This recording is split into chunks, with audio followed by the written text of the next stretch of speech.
This is Davis Sheremata, writer and producer of Simultaneous. I wanted to begin with a brief statement of some of the principles I built when I started working on this project back in 2016. They were very influenced by the work of the philosophers David Dennett, Fred Dretske, some John Searle, and some William Lycan, although I think it was mostly Dennett. These have been posted to my wall over my desk for 6 years, and I see them every day when I work on this project, but I haven't actually read them in years, and it's interesting to revisit them after so long. So here they are. Number 1, a book constitutes the architecture of a moment and a series of moments in sequence if necessary.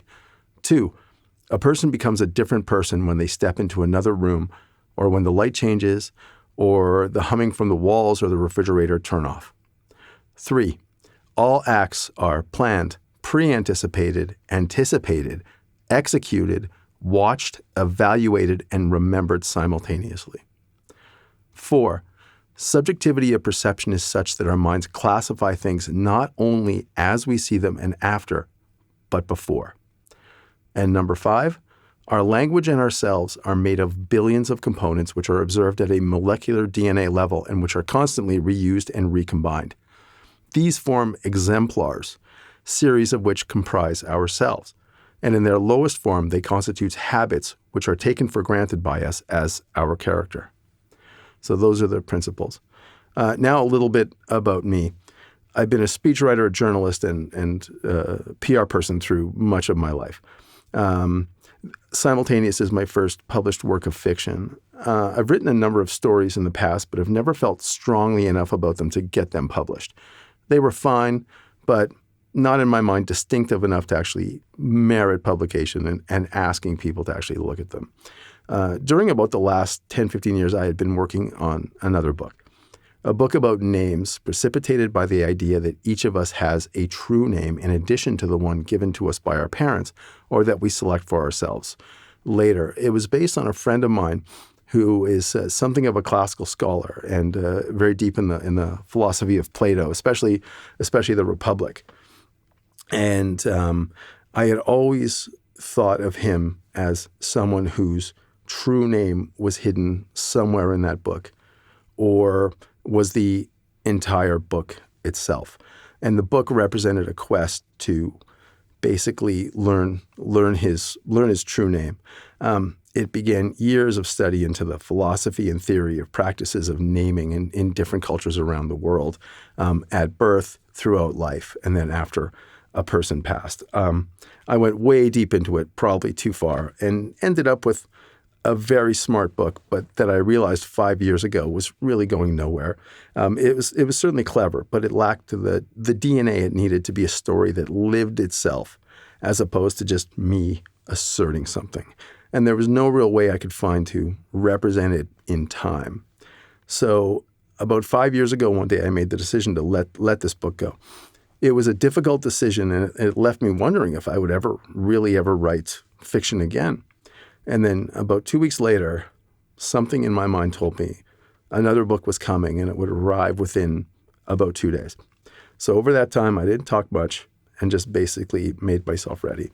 And a couple days later, I was doing the dishes alone in the afternoon, and the book arrived in my mind. It took about 10 minutes, and I kept working in the kitchen as it came, and then I wrote down what I got as quickly as I could.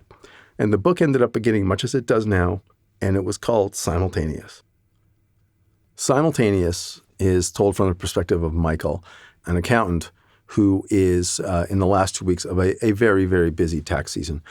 He encounters a computer programmer named Sophia, who is testing a new technology called Speak, which enables users to capture segments of their thought through an earpiece and save it so that it is replayable by the person and by others as well. Michael and Sophia wind up using the technology to record segments of their thought.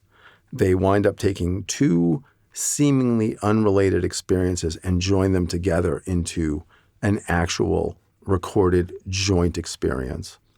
Over time, those files become leaked. A product of their joint file attains a certain selfhood, leaves the file, and escapes into the digital world with an agenda of its own. And so that's basically where the book stands now.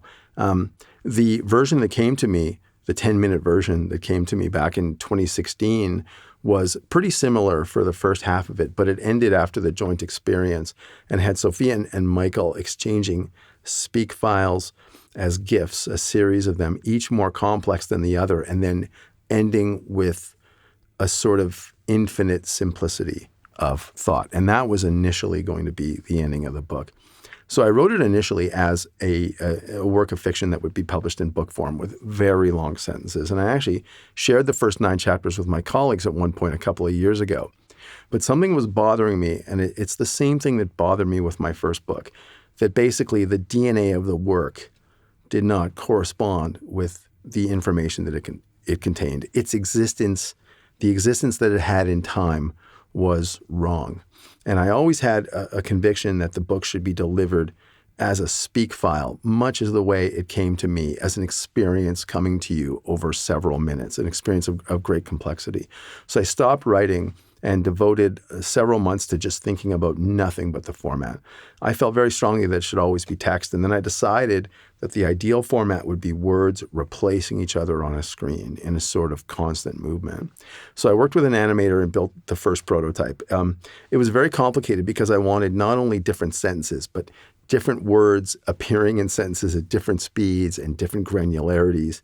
It was exhausting to work on. It must have been incredibly annoying to animate, but I was paying him, so, unlike my first book, I decided pretty fast after my initial readings of Dennett, Dretske, Searle, and Lycan to stay a long way from overstudying, reading a lot of philosophy and theory about consciousness. And frankly, every time I tried it, made me not want to work on the book anymore. I got bored and I got depressed. So, and frankly, every time I read theory about the mind, they all sound fine. Even theories that disagree with each other, they all sound fine, even though they don't really get it. And I've learned that the mind is a bit of a mirror, and whatever you theorize about it, the mind will reflect that back to you, and it will seem accurate.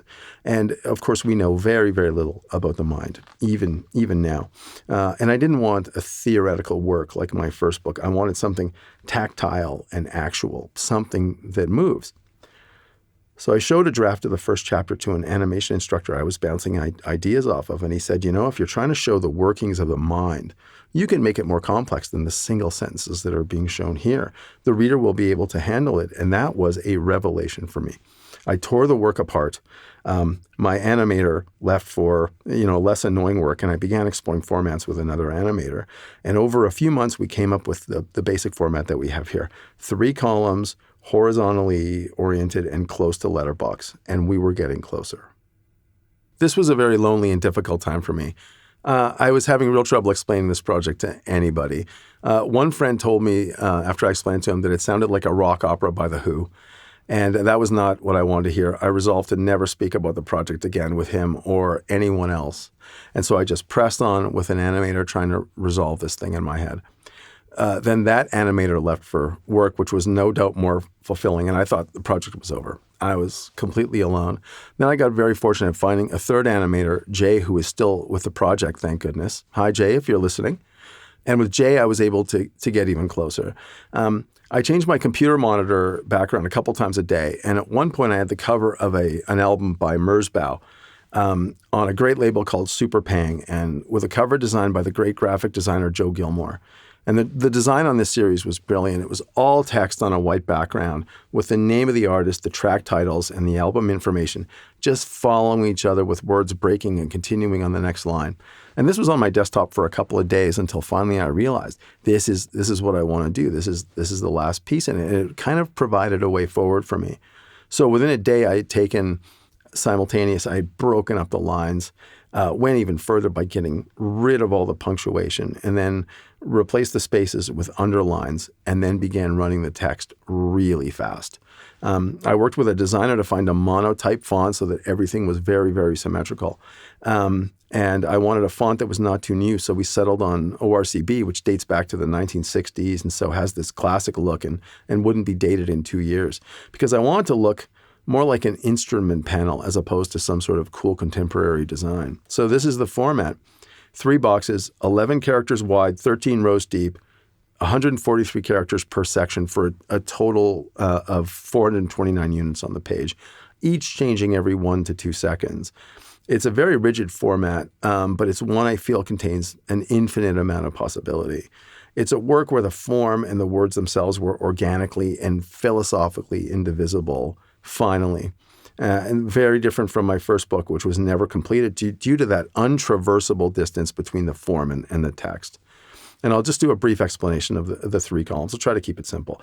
The left column basically represents unprocessed sensory data running at a very, very high speed.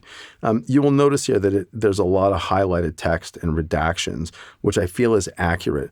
Our mind edits a lot of information before we ever become aware of it, and some of it is edited for us. And this will become very important in subsequent chapters. The middle column represents a sort of intermediate state represented by partial words, token of thoughts, and shapes. They are conscious, but they have not formed into words or language at this point. There's also some background, almost unconscious thought in there. I put all kinds of stuff in there. And then in the right column is the action of the book as it arrives in Michael's mind after the fact, coming to him like the book itself came to me, and captured by him in real time in the form of a speak file. So you've got the first 2 columns being the attendant mental activity that accompanies any process. And it's basically his spontaneous attempt to recapture, organize, and share what has transpired between him and Sophia. And this is a very important distinction to make. Obviously, this work is text. It's not thought. There's no scent. There's no tactility to it. There's none of the 5 senses that we normally associate with what a speak file would be, which is basically a representation of the mind in all 5 senses. It's actually a transcription of Michael's speak file. And I want you to keep this in your mind. Who is transcribing this and who is analyzing it? And why are they doing it? I should also add that the current version that people are seeing is obviously a very slowed down version of the work. Currently, my plan is for 25 segments, about 6 minutes each, so about 2.5 hours total. The actual length of the work should be about 10 minutes, so the real version would be sped up about 15 times from what people are seeing. When I'm all done, I plan to make available the full version at the correct speed, and I'm quite looking forward to seeing it. That may seem quick, but that's how fast the mind moves, even mine. So it was also very important to me that I begin chapter 1 with a person working on deadline and in need of some junk food to get to the next level. And also that he be an accountant working during tax time. I always thought that was a great vehicle for a work of fiction. And also people tend not to appreciate their accountants. You'll see throughout the book that people are working very busy, especially Michael and Sophia, and very seldom have the time to express themselves properly or do anything, with its full implication. It's very easy to have people saying everything perfectly and completing all their tasks in a work of fiction, but I'm finding it's much more difficult in actual circumstance and in practice. So now, obviously, you have 3 columns of text. Nobody could read all that at once, and that was frankly my goal. I wanted to create a non-correlated work of fiction that is impossible to take in its entirety in one viewing. So if you read one thing, you miss another, or 2 more things, or 3 more things. And that is, frankly, just like being in the world. And I like that. On a page, you can take all the time you want, read everything, put it all together, be patient, and it might provide some sense of the movement of consciousness, but it doesn't really have the urgency or the drive that real time imposes on us. The idea of us seeing one thing and missing others, and then it's gone and something else is there, that's really what I want to achieve with this. I should talk about the sound. Throughout the last 5 years, this was a question that was always with me. I thought it might need sound, but I couldn't know for sure. It wasn't until Jay and I were able to complete the animation for segments 1 and 2, and I really looked at it, that I finally knew it needed a sound component. It didn't need the music of The Who, certainly, but it needed a sound analog to the text, but one that would be uncorrelated. Something that would be distinct and separate, but when joined together with the text would create a singular, unified experience. So for a few weeks, I listened to a lot of the music in my collection. from the Ars Nova starting in the 1300s through medieval music and into the Baroque. And I thought Baroque music, with its emphasis on counterpoint, would really wind up being the music for the project. But no. I skipped over the classical and romantic periods. I listened to a lot of gamelan music and then serial and computer music, electronic dance music, which for a couple weeks I really thought was going to wind up being the thing for me. At one point, I thought of commissioning a score with up to 15 individual strands of percussion working together to try to put across a certain rhythmic complexity. And all the way through, I thought how much I wish I could talk to someone like Francisco Lopez about this. Lopez is someone, if you don't know, you really should. He's a Spanish biologist, composer, and sound artist. I won't give you his whole bio, but suggest you go to franciscolopez.net, learn about him, go to his Bandcamp page, and listen to some of his work. He's one of the most important sound artists in the world. I have about 50 of his albums. I've tried to read all of the writing I can by him over the last 20 years, and he is always someone from the start of the project I thought would get this. And so out of desperation one day, I sent him an email, including a link to the finished animation for segments 1 and 2, and asked him if he thought it needed sound and if he would be interested in providing sound for it or could, connect me with someone who might be. And a couple days later, I got an email from him. And that was enough for me just to have an email from Francisco Lopez in my inbox. And it took me a few hours to work up the courage to open it. And he said he would be interested in providing sound design for it, which was extraordinarily exciting for the project. I still can't believe it. Now, Lopez is very clear about this. The sound that he is providing is every bit as complex as the text, and we recommend very strongly that you listen to this with headphones. Seriously, it will pay dividends in terms of your understanding and enjoyment of the work. And I should discuss Lopez's relationship to the work.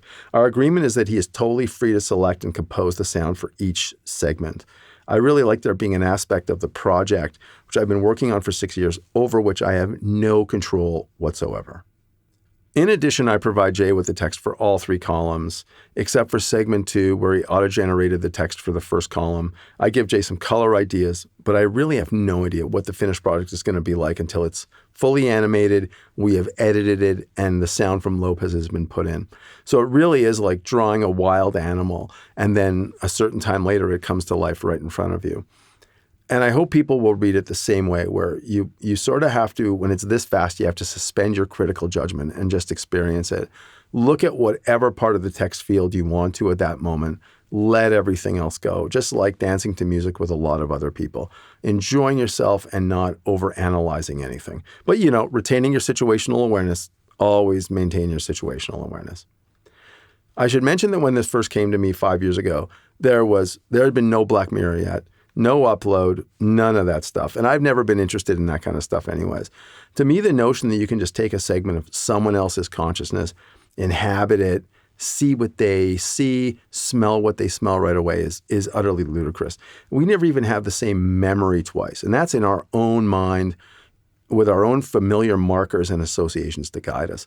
To think that you could be instantly provided with someone else's senses and be able to navigate there with none of the guides they use to navigate, there's no way. Where they have a drink of wine and you're going to taste what they taste and get the associations they get from it, that's just not going to happen. Definitely not right away, certainly. And I should point out something else as well, that there is at least one company in existence that I know of that claims to be able to capture a person's thoughts and be able to replay it back to them later. There is currently an earpiece that can capture brainwaves. But where I wanted to go with this was not a technological work of fiction, sort of exploring the near future, Rather, I want to capture that moment that you get maybe once in your life if you're very fortunate, usually where you're in love, where you and another person are in perfect accord, where your beings and your minds are one. And this is an experience the same for generations going back forever. Transcending cultures, totally beyond the power of language, something that's been written about and sung about and thought about for centuries. And especially something that, whatever we say about it, we all know it's transitory and it's not meant to last. Afterward, it is gone. It is something that is much easier to imagine than it is to try to recreate through memory. So what happens when 2 people are actually able to join two individual experiences together and create a single, joint, indivisible thing. And believe me, this will not be a simple thing for Michael and Sophia to do. And they are able to achieve this. They're actually able to preserve it and revisit it. Can something like this be revisited, even if it has been saved? And then to have this moment become accessible to others. What even is it at that point? What happens when this most transitory, the most private of experiences, and every mental aspect that comes along with a moment like this is no longer transitory and no longer private?